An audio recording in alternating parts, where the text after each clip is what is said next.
રાજકોટ મહાનગરપાલિકામાં ભારતીય જનતા પક્ષનું શાસન છેલ્લા ઘણા સમયથી ચાલે છે.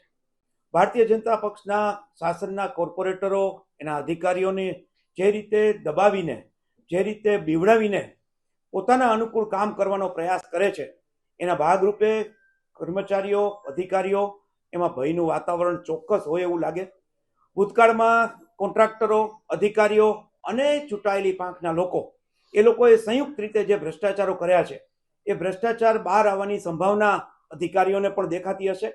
કોર્પોરેટર અને પદાધિકારીઓ તો સમયાંતરે 2-2.5 વર્ષે બદલાઈ જાય, પરંતુ અધિકારીઓની ક્યાંક સીધી જવાબદારી થતી હોય એમાંથી છટકવાના ભાગરૂપે અધિકારીઓ ભાગે છે એવું કહેવાય.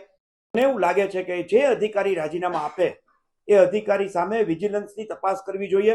કયા કારણસર રાજીનામા આપ્યા છે એ પણ ચકાસવું જોઈએ.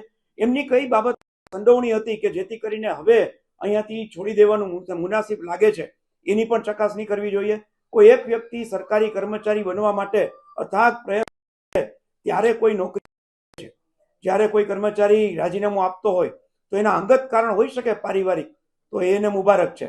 પરંતુ જો એને કરેલા ભ્રષ્ટાચારને છાવરવાના ભાગરૂપે એના રાજીનામા, તો વિજિલન્સની રાજ્ય સરકારે તપાસ કરવી જોઈએ.